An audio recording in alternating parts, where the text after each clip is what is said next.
رمضان رضا رمضان رضا رمضان رضا رمضان رضا رمضان رضا رمضان رضا رمضان رضا رمضان رضا الحمد للہ رب العالمین والصلاة والسلام علی سید الانبیاء والمرسلین اللہم صلی علی محمد وعلی آل محمد وبارک وسلم صلاۃ و سلام علیک یا سیدی یا رسول اللہ۔ جہان رضا کے ساتھ آپ کا میزبان فقیر محمد قادری ایک بار پھر حاضر ہے۔ 15 رمضان المبارک کی ٹرانسمیشن ہے اور آج کے دن یوم ولادت ہے حضرت سیدنا مولا حسن رضی اللہ تعالیٰ عنہ کا۔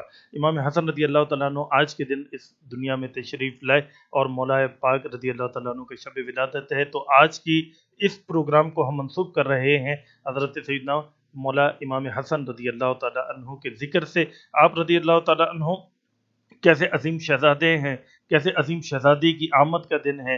آج کا دن اللہ رب العزت نے مسلمانوں پر کیسا کرم فرمایا، رسول اللہ صلی اللہ علیہ وسلم کے کیسے شہزادے آج کے دن اس دنیا میں تشریف لائے ہیں۔ ناظرین کرام، جب کسی گھرانے میں، کسی فیملی میں پہلا بیٹا پیدا ہوتا ہے تو کہا جاتا ہے کہ گھر کا چشم و چراغ آ گیا، اس گھرانے کا وارث آ گیا، اس گھرانے کو اللہ نے وارث عطا فرما دیا۔ امام حسن رضی اللہ تعالیٰ عنہ سیدہ کائنات حضرت فاطمہ الزہرا سلام اللہ علیہا کے سب سے بڑے شہزادے ہیں، اور آج ایسے شہزادے کی آمد ہوئی ہے۔ ناظرین کرام، آپ اندازہ کیجئے کہ نانا رسول اکرم صلی اللہ علیہ وآلہ وسلم، والد مولا کائنات حضرت مولا مشرق کشا رضی اللہ تعالیٰ عنہ، والدہ حضرت سیدہ فاطمہ الزہرا سلام اللہ علیہا، اور اس پاک گھرانے میں ایسے شہزادے کی آمد ہوئی ہے جو شہزادہ کس گھرانے کا وارث ہے؟ نبی پاک علیہ الصلوۃ والسلام کے گھرانے کا وارث ہے۔ یہ شہزادہ کس گھرانے کا وارث ہے؟ مولا کائنات مولا مشکل کشا رضی اللہ تعالیٰ عنہ کے گھرانے کا وارث ہے۔ یہ شہزادہ اہل بیت اطہار کا وارث ہے۔ یہ شہزادہ قیامت تک آنے والے سادات کرام اور آل سیدہ فاطمہ الزہرا سلام اللہ علیہا کا سردار بھی ہے اور وارث بھی ہے۔ سلام ہو اس عظیم شہزادے پر کہ آج کا دن ان شہزادے کی آمد کا دن ہے، اور کیسے عظیم شہزادے ہیں کہ نبی پاک بہت سے فضائل ہیں، آپ کی پوری حیات طیبہ مناقب اور فضائل سے، کرامات سے، علم سے، آپ کی زندگی کے کون کون سے شعبے پر بات کی جائے، کن کن جہات پر بات کی جائے، ہر جہت نرالی ہے۔ اس شہزادے کی ہر ادا نرالی ہے کہ نبی پاک علیہ الصلوۃ والسلام نے ارشاد فرمایا، میرا یہ شہزادہ مسلمانوں کے دو بڑے گروہوں میں صلح کروائے گا، اور حضرت امام حسن رضی اللہ تعالیٰ عنہ نے اس گروہ کا حضرت امیر معاویہ رضی اللہ تعالیٰ عنہ سے جب صلح کی تو نبی پاک علیہ الصلوۃ والسلام کی یہ بشارت بھی پوری ہو گئی کہ مسلمانوں کے دو بڑے گروہ جو ایک دوسرے کے خلاف تلواریں لیے کھڑے تھے، اور قریب تھا کہ مسلمانوں کا آپس میں ٹکراؤ ہو جاتا، قریب تھا کہ مسلمانوں کی تلواریں آپس میں ٹکراتی، قریب تھا کہ مسلمان آپس میں ایک دوسرے کا خون بہا دیتے، اور ایک ایسا عظیم فتنہ کھڑا ہوتا کہ شاید وہ فتنہ پھر قیامت تک چلتا رہتا۔ اس عظیم شہزادی کی قربانی نے، اس عظیم شہزادی کی فہم و فراست نے مسلمانوں کو قیامت تک ایک فتنے سے بچایا، اور حضرت امیر معاویہ رضی اللہ تعالیٰ عنہ سے آپ نے صلح فرما کر مسلمانوں میں اتحاد قائم کروایا۔ ایک عظیم ترین شہزادی کی آمد کا دن ہے۔ اللہ تبارک و تعالیٰ ان کے مزار اقدس پر کروڑوں رحمتیں نازل فرمائے، اور آج جو ہم ان کا ذکر خیر کر رہے ہیں، اس ذکر خیر کے صدقے رب تبارک و تعالیٰ ہماری بخشش و مغفرت فرمائے۔ کیسے عظیم شہزادے ہیں، ان شہزادی کی یہ جو فہم و فراست ہے حضرت امیر معاویہ رضی اللہ تعالیٰ عنہ سے جو آپ نے صلح فرمائی۔ اب بڑے شہزادے امام حسن رضی اللہ تعالیٰ عنہ رسول اللہ صلی اللہ علیہ وسلم کے دونوں شہزادوں کی یہ بات بھی قابل غور ہے ناظرین کرام کہ امام حسن رضی اللہ تعالیٰ عنہ حضرت امیر معاویہ رضی اللہ تعالیٰ عنہ سے صلح فرماتے ہیں، اور چھوٹے شہزادے امام حسین رضی اللہ تعالیٰ عنہ یزید سے جنگ کرتے ہیں۔ بڑا شہزادہ والد سے صلح کرتا ہے، چھوٹا شہزادہ بیٹے سے یزید سے جنگ کرتا ہے۔ تو ناظرین کرام، ایک سمپل سا فارمولہ تھا، قیامت ہمیں مل گیا۔ اگر ہم اس فارمولے کو سمجھ لیں انشاءاللہ ہمارا ایمان محفوظ ہو جائے گا، ہم صحابہ کرام علیہم رضوان کی گستاخیوں سے بچ جائیں گے، حضرت امیر معاویہ رضی اللہ تعالیٰ عنہ کی شان میں گستاخی کرنے سے ہم باز آ جائیں گے۔ تفضیلیت اور ناسبیت کا یہیں پر خاتمہ ہو جائے گا، یہیں پر ناسبیت و تفضیلیت دفن ہو جائے گی کہ فارمولہ امام حسن رضی اللہ تعالیٰ عنہ نے یہ عطا فرمایا کہ جس امیر معاویہ رضی اللہ تعالیٰ عنہ سے امام حسن کی صلح ہو گئی، ہماری بھی ان کے ساتھ صلح ہے، اور جس یزید کے ساتھ امام حسین رضی اللہ تعالیٰ عنہ کی جنگ ہوئی اس کے ساتھ ہماری بھی جنگ ہے۔ بس یہ سمپل سا فارمولہ ہے، اگر اس فارمولے پر عمل کر لیں گے انشاءاللہ ہمارا ایمان ڈگمگائے گا نہیں اور ہمارا ایمان محفوظ رہے گا۔ ناظرین کرام، ہم نے چلنا ہے اپنے پروگرام کی جانب، کلام ربی بھی ہوگا، نعت سرکار دو عالم علیہ السلام بھی ہوگی، اور خزینہ علم میں آج ہمارے ساتھ حضرت علامہ مولانا مفتی شفیق الرحیم خان قادری دامت برکاتہم العالیہ تشریف لائیں گے۔ ان سے ہم تراویح کے مسائل پر گفتگو کریں گے، تراویح کے فقہی مسائل پر گفتگو کریں گے، تراویح میں ہم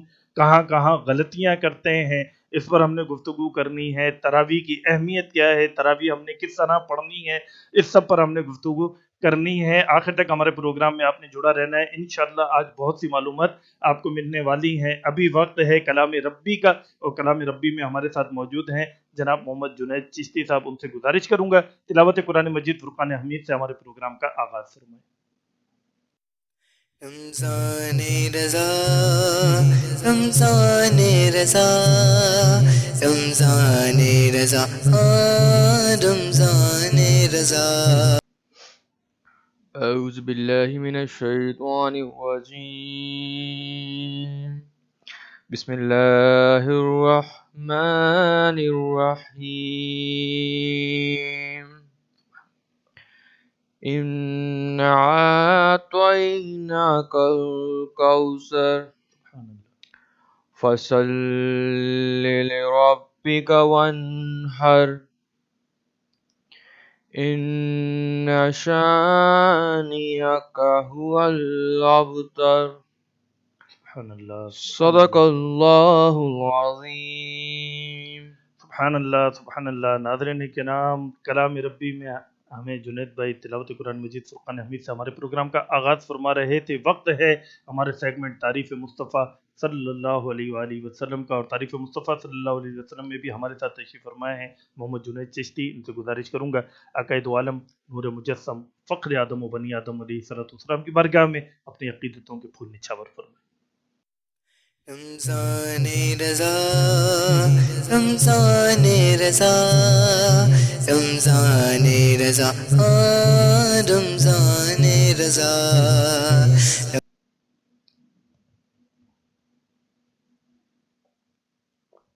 صلی اللہ علیہ یا رسول اللہ وسلم علیک یا حبیب اللہ. سبحان اللہ۔ الصبح بدا من طلعته والليل دجى من وفراته. الصبح بدا من طلعته والليل دجى من وفراته. ہے نور سحر چہرے سے تیرے اور شب کی رونق زلفوں سے.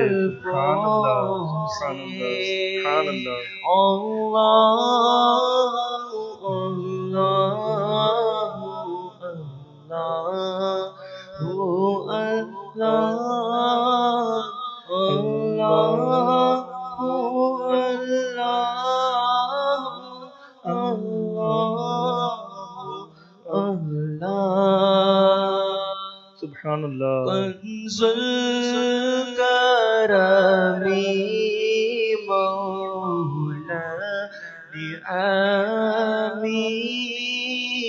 هادي الأمم لشريعته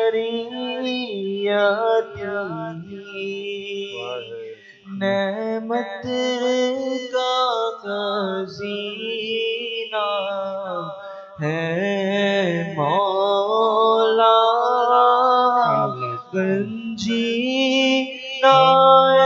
رحمت کے ہیں آقا ہادی ہے تمام امت کے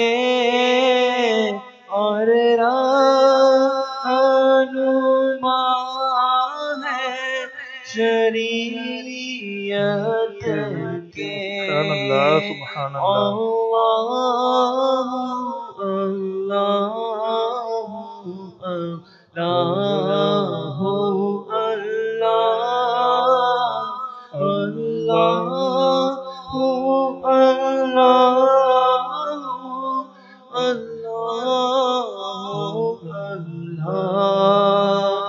ساسی شجر واہ واہ واہ سبحان اللہ تقع الحجر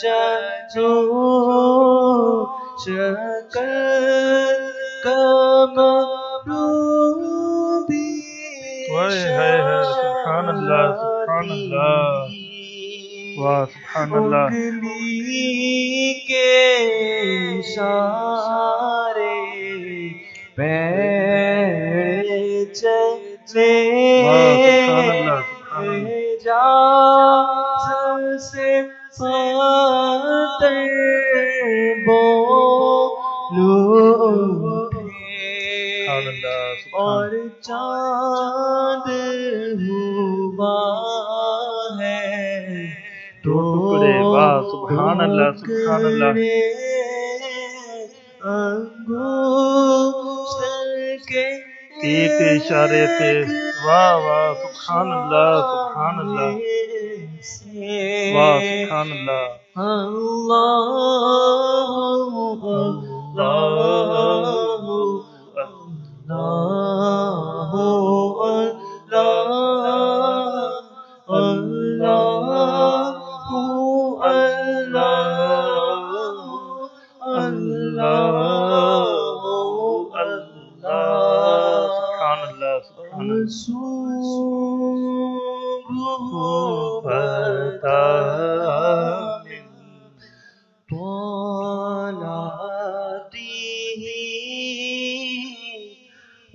والليل دجى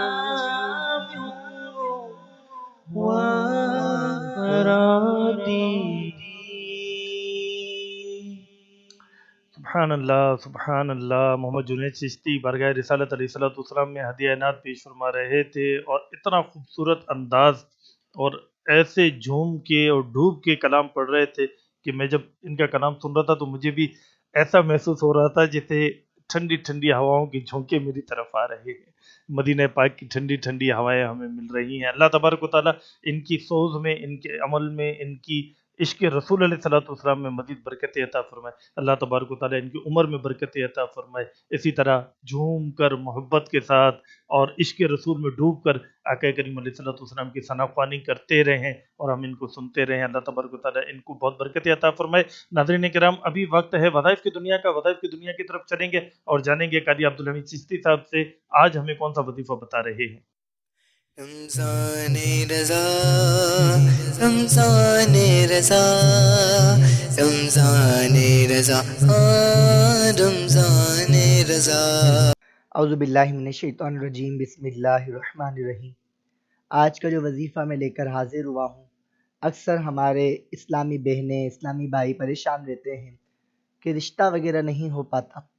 تو رشتے وغیرہ کے حوالے سے اللہ تبارک و تعالیٰ کا صفاتی نام یا ذوالجلال والاکرام 312 مرتبہ پڑھ کر اللہ تبارک و تعالیٰ کی جانب اپنے آپ کو متوجہ کریں اور رب کی بارگاہ میں دعا کریں تو اللہ تبارک و تعالیٰ جلد از جلد ان کے اس مسائل کے حل فرمائے گا۔ وظائف کی دنیا میں قاری عبدالحمید چشتی صاحب روزانہ کی طرح ہمیں اپنا وظیفہ بتا رہے تھے۔ اہم وظائف ہوتے ہیں، اپنے پاس نوٹ رکھا کریں، انشاءاللہ یہ آپ کو روزمرہ زندگی میں کام آتے رہیں گے۔ ابھی وقت ہے علماء کے سیگمنٹ کا، جس کا نام ہے خزینہ علم، اور آج خزینہ علم میں ہمارے ساتھ تشریف فرمائے ہیں حضرت علامہ مولانا مفتی شفیق الرحیم خان صاحب دامت برکاتہم العالیہ۔ رمضان رضا، رمضان رضا، رمضان رضا، رمضان رضا۔ فقی معاملات میں بڑا عبور رکھتے ہیں، فقی معاملات بڑے خوبصورت انداز میں ہمیں بتایا کرتے ہیں۔ آج حضرت تشریف لائے۔ حضرت آپ کو بہت شکریہ، آپ ہمارے پروگرام میں تشریف لائے۔ حضرت آج کا موضوع جو ہے وہ ہے تراویح، اور تراویح سے متعلق احکامات اور روزے سے متعلق احکامات پر مشتمل ہے۔ حضرت پہلا سوال یہ ہے کہ اگر کوئی شخص روزے تو رکھتا ہے، تراویح نہیں پڑھتا، تو کیا حکم ہوگا اس کے بارے میں؟ بسم اللہ الرحمن الرحیم۔ روزے رکھنا فرض ہے، روزے رکھنا تو بہت زیادہ ضروری ہے، اور اگر کوئی شخص روزے جان بوجھ کر نہیں رکھتا تو سخت گناہ گار ہے، اور قضا اس کو بہرحال کرنی پڑے گی۔ اس وقت اگر وہ چھوڑ بھی دیتا ہے کسی بھی وجہ سے یا بغیر وجہ کے، تو قضا اس کو بہرحال کرنی پڑے گی۔ ایسا نہیں کہ ساری زندگی کے لیے اس کی بس جان چھوٹ گئی، روزے تو رکھنے ہیں۔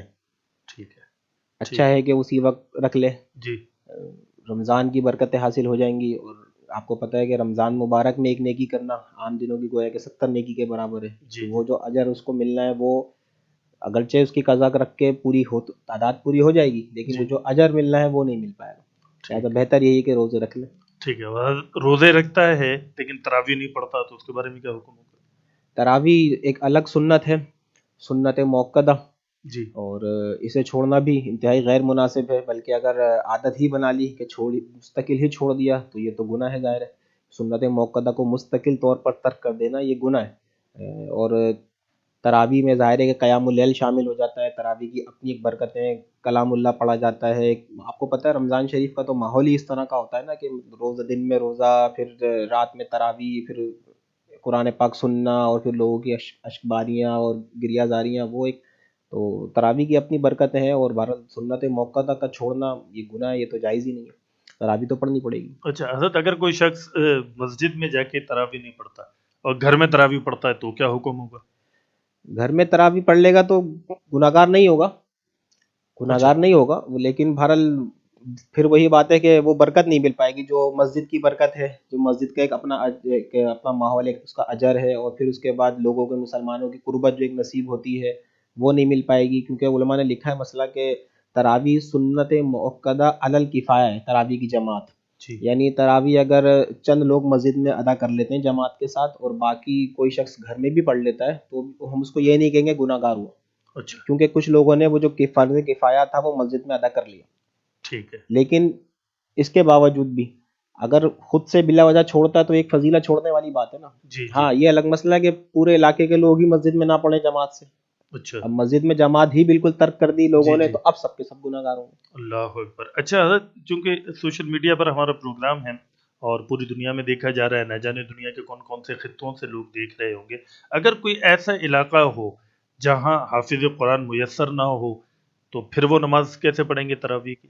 وہاں کے لیے علماء نے لکھا ہے طریقہ کہ پھر جماعت ضرور کریں، لیکن یہ ہے کہ چند لوگ جمع ہوں، جتنے بھی لوگ جمع ہو جائیں جماعت کریں، اور اس میں جو ایک شخص جو ہے وہ امام بنے، جو صاحب شرح ہو، امام بنے، اور تراویح میں ظاہر قرآن پاک اس کو یاد نہیں ہے پورا کا پورا، لیکن کم از کم علم تری کیف لإلاف قریش، آخری کی 10 صورتیں تو یاد ہوتی ہیں عام طور پہ، تو اس کے لیے یہ کر لیں کہ علم تری کیف سے پہلی رکعت میں شروع کریں اور سورہ ناس تک پڑھیں، تو یہ 10 صورتیں 10 آیتوں میں ہو جائیں گی، 10 رکعتوں میں۔ اس کے بعد پھر اگلی 10 رکعتوں میں پھر دوبارہ علم تری کیف سے شروع کریں، سورہ ناس پر ختم کر لیں، تو اس طرح تراویح کی سنت ادا ہو جائے گی۔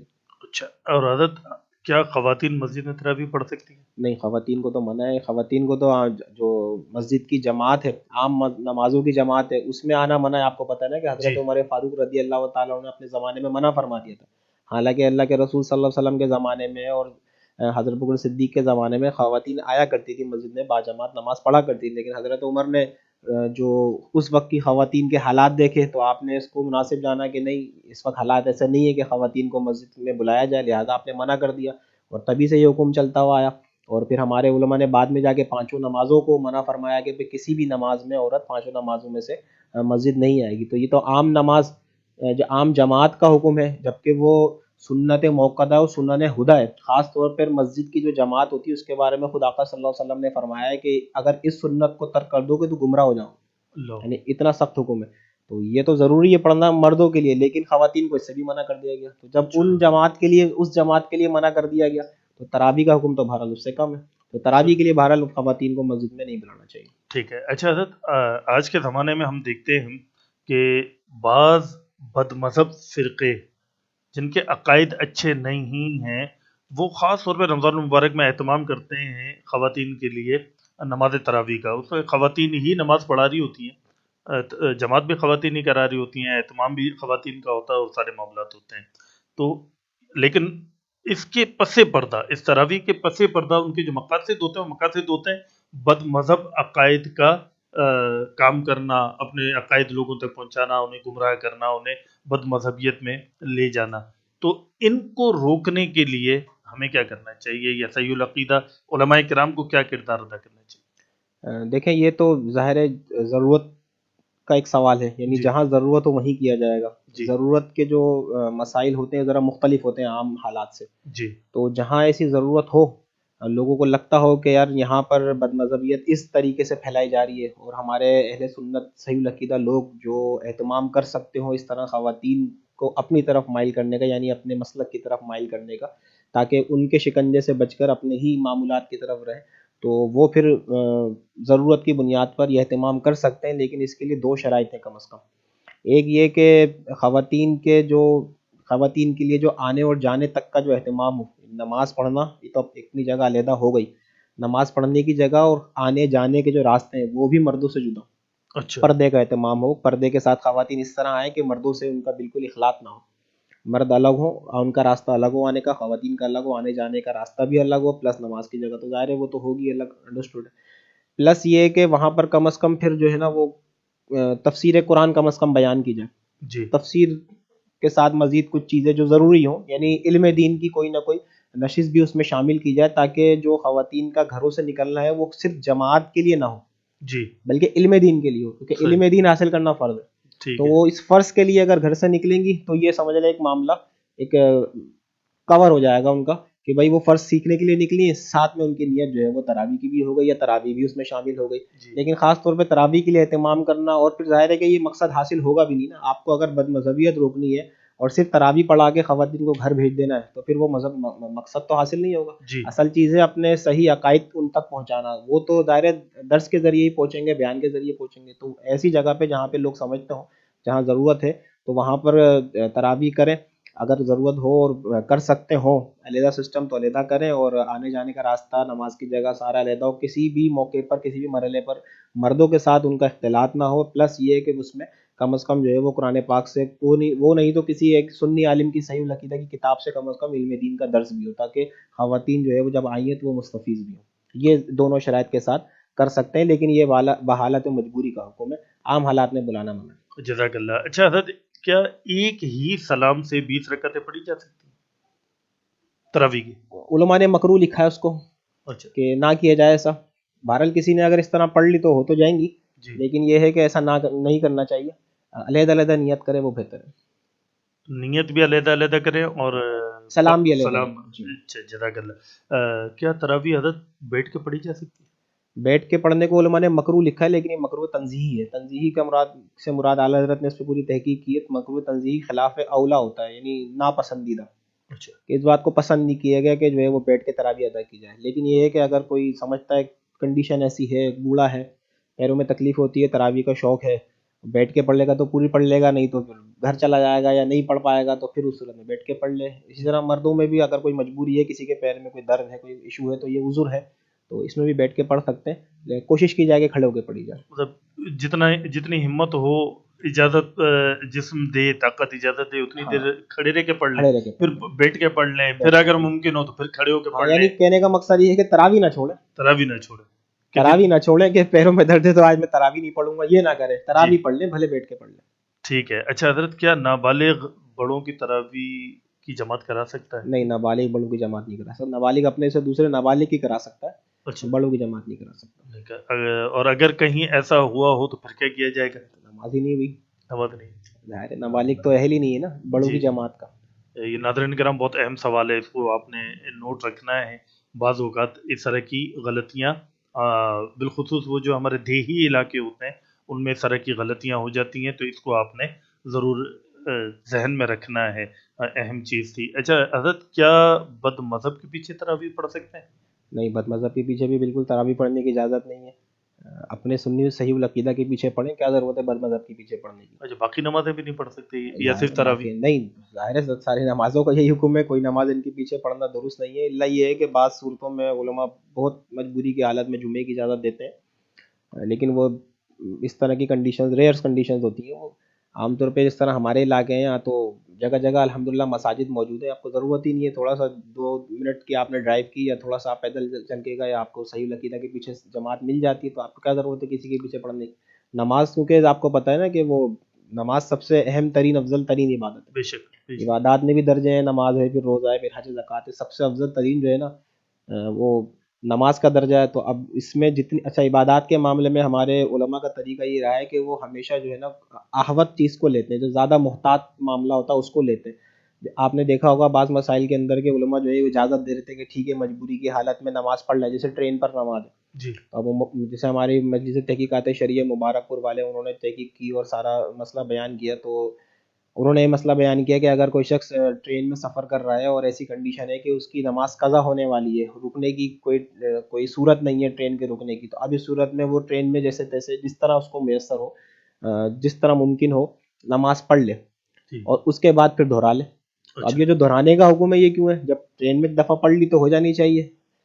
دہرانے کا حکم اسی لیے ہے کہ احوط یہی ہے احتیاطاً دہرا لیں، کہ ایسا نہ ہو خدا نخواستہ جو ہے نا وہ کچھ اور مزید معاملہ دہرا لینا چاہیے. تو یہ اس طرح کے مسائل میں یہی حکم دیا جاتا ہے کہ ہمیشہ اگر نماز جو ہے وہ اس طرح کی کنڈیشن میں ہو جائے تو پھر دہرا لیں اس کو. ٹھیک ہے. اچھا حضرت، کسی نے عشاء کی نماز با جماعت نہیں پڑھی تو وطر با جماعت پڑھے گا یا نہیں؟ وطر با جماعت نہیں پڑھ سکتا. جماعت اگر اس کو ملتی تو وہ جماعت سے میں شامل ہو سکتا ہے، تراویح کی جماعت میں شامل ہو سکتا ہے جی. لیکن وطر کی جماعت میں شامل نہیں ہوگا. جزاک اللہ. اچھا حضرت، کیا ختم قرآن ہو جانے کے بعد بھی تراویح پڑھی جائے گی یا نہیں؟ یہ ہماری عوام کا بڑا مسئلہ ہے کہ ہماری عوام 27ویں کے بعد جو ہے نا وہ سمجھتے ہیں کہ شاید تراویح ختم.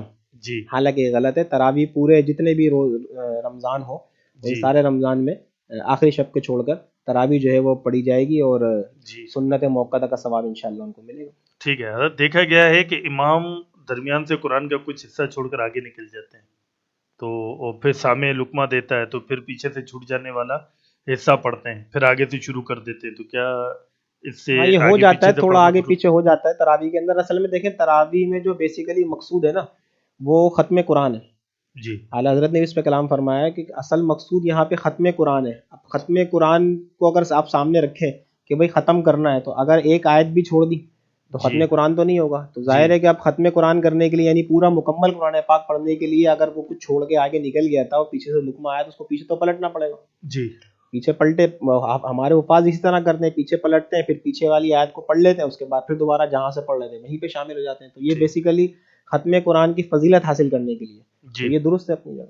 اچھا حضرت، اگر تراویح کی کسی رکعت میں غلطی ہو گئی اور رکعت نہ ہوئی تو کیا اتنی ہی تلاوت دوبارہ کرنی ہوگی؟ یہ بہت اہم مسئلہ ہے کہ ہمارے یہاں بعض اوقات جو ہے نا خود حفاظ بعض اوقات ایسی غلطیاں کر دیتے ہیں. میں خود بھی تراویح میں کھڑا ہوتا ہوں تو ہوا 1-2 دفعہ کہ ایسی غلطی کر دی کہ معنی فاسد ہو گئے یا اسی طرح اور کوئی مسئلہ ہو گیا. بہرحال کسی بھی صورت میں اگر وہ رکعتیں فاسد ہو جاتی ہے تو جتنا قرآن ان رکعتوں میں پڑھا وہ شمار نہیں ہوگا، اس کو دوبارہ سے پڑھنا پڑے گا. اس کو ہمارے حفاظ کرام کو توجہ کرنی چاہیے اور کوشش یہ کرنی چاہیے. میں تو کہتا ہوں کہ ہمارے حفاظ کرام جس طرح ہمارے یہاں مسجدوں میں اہتمام ہوتا ہے کہ پیچھے ایک سامع کھڑا ہوتا ہے، اسی طرح کوئی ایسا عالم جو حاذق ہو، یعنی ذہن جس کا حاضر رہتا ہو اور اس کے جو معنی ہے وہ سمجھ کر بتا سکتا ہو کہ کہاں معنی فاسد ہوئے، یہ ان کو کھڑا کرنا چاہیے، اہتمام کرنا چاہیے. کیونکہ ہمارے ظاہر حافظ عالم نہیں ہوتے عام طور پر، ان کو یاد تو ہوتا ہے لیکن بعض اوقات وہ جلدی میں ایسی غلطی کر دیتے ہیں، بعض اوقات وہ کہیں سے کہیں ملانے میں غلطی ایسی کر دیتے ہیں کہ معنی اگر ملا کے دیکھے جائے تو معنی فاسد ہو جاتے ہیں، اور جب معنی فاسد تو رکعتیں فاسد.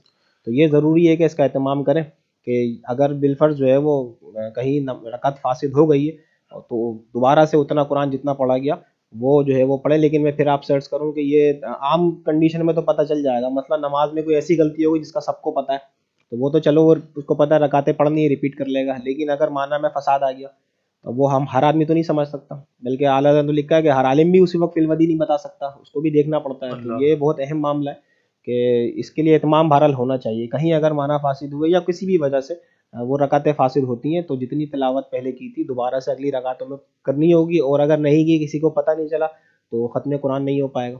اللہ. تو اسی لیے آپ کو پتہ ہے کہ ہمارے یہاں پھر آخری دن دعا بھی کرتے ہیں حفاظ کرام کے, اس میں جو بھی اللہ غلطی ہے وہ ظاہر ہے ہر آدمی اپنے تئیں کوشش کرتا ہے پوری, ہر حافظ جان بوجھ کے تو ایسا نہیں کرتا, جی. غلطی سے ہو جاتا ہے. تو اسی لیے دعا کر دیتے ہیں کہ اللہ جو کمی کوتاہی ہو اپنے کرم سے معاف فرما, اللہ تعالیٰ سب کے ختم قرآن کو قبول فرمائے. آمین. اچھا حضرت, آخری تراویح کی 20 رکعت میں حافظ صاحب سورہ ناس کے بعد الف لام میم سے لے کر مفلحون تک پڑھتے ہیں, اس کی کیا وجہ ہے؟ یہ مستحب عمل ہے, اور اس کے پیچھے جو ہے وہ بڑی پیاری حدیث ہے. وہ یہ کہ ایک صحابی سرکار صلی اللہ علیہ وسلم کی بارگاہ میں آیا اور اس کی یا رسول اللہ صلی اللہ علیہ وسلم مجھے سب سے اچھا عمل بتائیے, سب سے اچھا عمل کون سا ہے؟ تو آپ صلی اللہ علیہ وسلم نے فرمایا سب سے اچھی حالت ٹھہرنے والے اور سفر کرنے والے کی. تو صحابی نے عرض کیا رسول اللہ صلی اللہ علیہ وسلم اس کا کیا مطلب ہوا ٹھہرنے والا اور سفر کرنے والا؟ جی. تو سرکار صلی اللہ علیہ وسلم نے فرمایا کہ وہ جو قرآن پڑھے اور جب ایک دفعہ قرآن ختم ہو جائے تو پھر دوبارہ شروع کر دے. اللہ اکبر. تو اسی سنت پہ کہہ لیں یا اسی طریقے پر عمل کرتے ہوئے ہمارے حفاظ کرام بھی کرتے ہیں کہ جب قرآن پاک ایک دفعہ ختم ہو گیا, سورہ ناس پہ قرآن ختم ہو گیا, تو اب وہ رکتے ہی نہیں ہے یہاں پر, واہ واہ واہ, سبحان تاکہ وہ اللہ. یہاں تک تو ٹھہرنے والا ہو گیا جی. کہ قرآن ختم ہو گیا, اب اس کے بعد وہ دوبارہ سے شروع کر دیتے ہیں کہ وہ چلنے والا ہو گیا. سبحان یعنی اللہ. یہ دونوں حالتوں کو حاصل کرنے کے لیے, اور علماء نے اس کو مستحب لکھا ہے, اور اس حدیث پر عمل کرنے کے لیے بیسیکلی یہ عمل کیا جاتا ہے. جزاک اللہ. اچھا حضرت, آج کا رمضان شریف میں یہ ہوتا ہے کہ جو مارکیٹس ہوتی ہیں ان میں یا گھروں میں 10 روزہ 15 روزہ 20 روزہ نماز تراویح کا اہتمام کر لیا جاتا ہے, یا ایک روزہ شبینے کا اہتمام کر لیا جاتا ہے, اس کے بارے میں کیا حکم ہے؟ اس میں تھوڑی تفصیل ہے. ایک تو یہ ہے کہ 10 روزہ بعض اوقات کرتے ہیں, بعض اوقات 20 روزہ کرتے ہیں, تو اس میں تو چلو گنجائش سمجھ میں آتی ہے, کیونکہ مارکیٹ والوں کو بعض اوقات یہ ہوتا ہے کہ آخری دنوں میں جیسے رمضان کے دن خاص طور پہ 10-15 روزوں کے بعد سے پھر مارکیٹ کے ٹائمنگ بڑھ جاتے ہیں, عوام کا رش ہو جاتا ہے, تو وہ دکانیں چھوڑنا ان کے لیے تھوڑا سا مشکل ہوتا ہے. تو ان کی کوشش یہ ہوتی ہے کہ 10 روزہ تراویح کرا لیں یا 20 روزہ کرا کے ہمارا تاکہ ختم قرآن ہو جائے, اور بعد میں پھر جو ہے وہ عام خالی 20 رکعت تراویح ان کو پڑھنی ہو. تو ٹھیک ہے, یہ تو اپنی جگہ درست ہے, لیکن یہ جو ایک روزہ شبینہ ہوتا ہے یا 3 روزہ شبینے ہوتے ہیں نا, اس میں بڑا معاملات دیکھنے میں آتے ہیں. مفتی امجد علی اعظمی رحمۃ اللہ تعالیٰ نے بھی اس کے حوالے سے لکھا ہے کہ جو شبینہ آپ نے تو ناجائز قرار دیا کنڈیشن کے ساتھ کہ ایک بندہ بیٹھا ہوا ہے, حافظ قرآن پڑھ رہا ہے, پیچھے اس کے چند لوگ کھڑے ہوئے, باقی لوگ پیچھے بیٹھے ہوئے باتیں کر رہے ہیں, جی. چائے پی رہے ہیں بیٹھے ہوئے, یا آج کل کے دور میں گئے تو موبائل میں لگے ہوئے ہیں, اور اس کے بعد جیسے ہی اللہ اکبر انہوں نے کہا کہ رکوع میں گئے جلدی سے بھاگ کے رکوع میں شامل ہو گئے. ایسا ہوتا ہے. یعنی یہ قرآن پاک کو اس طرح سے بے رغبتی دکھانے والی بات ہے. تو یہ اس طرح کے شبینے جو ہے وہ درست نہیں ہے. لہٰذا اگر کہیں اہتمام کریں تو پھر پوری جو ہے وہ احتیاط کے ساتھ اور پوری جو ہے وہ اہتمام کے ساتھ کریں, نہیں تو ایک روزہ 3 روزہ تو نہ کریں. یہ تو آپ نے بھی دیکھا ہوگا کہ مطلب ہوتا ہے, مطلب 3 روزہ ایک روزہ میں بندہ کیسے کھڑا ہوگا پورا مستقل, مطلب ایک 3 پارے ایک اس کو جو ہے نا پوری اس ایک تراویح میں پڑھنے ہیں یا کئی پارے پڑھنے ہیں, تو کیسے بندہ سنے گا. تو یہ تو اہتمام نہ کیا جائے تو اچھا, لیکن بہرحال جہاں کریں, ناجائز نہیں کہتے اس کو ہم اس صورت میں, لیکن بہرحال جہاں ہو پورے اہتمام اور احتیاط کے ساتھ ہو تو درست سے, اگر احتیاط اور اہتمام نہ کریں تو پھر ناجائز بھی ہو. ٹھیک ہے. اچھا حضرت, اگر کسی کو تراویح کی دعا یاد نہ ہو تو پھر وہ کیا کرے؟ تراویح کی دعا کے لیے علماء نے لکھا ہے کہ اس میں کوئی سی بھی دعا پڑھ سکتے ہیں, خاص ایک تراویح کی دعا پڑھنا ہی ضروری نہیں ہے, لیکن اس میں کم از کم اپنے طرف سے یہ ضرور کرتا ہوں کہ جو مجھ سے اگر ڈائریکٹلی کوئی اب یہ تو پروگرام ہے, لیکن ڈائریکٹلی اگر کوئی مجھ سے سوال کرتا ہے کہ حضرت دعا یاد نہیں ہے کیا کریں, تو میں ان کو فرسٹ میرا جو آنسر ہوتا ہے وہ یہ ہوتا ہے کہ یاد کریں. صحیح. یاد کیوں نہیں کرتے؟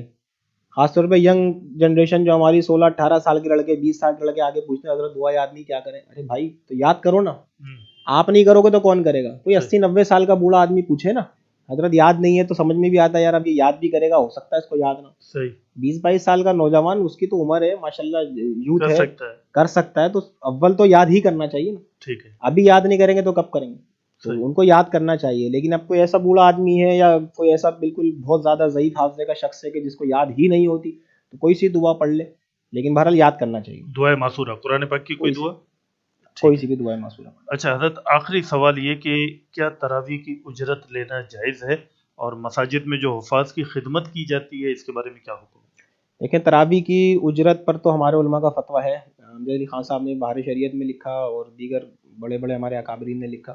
تو تراویح کی اجرت جو ہمارے ہاں آج کل طریقہ رائج ہے کہ حافظ کچھ کہتا نہیں ہے،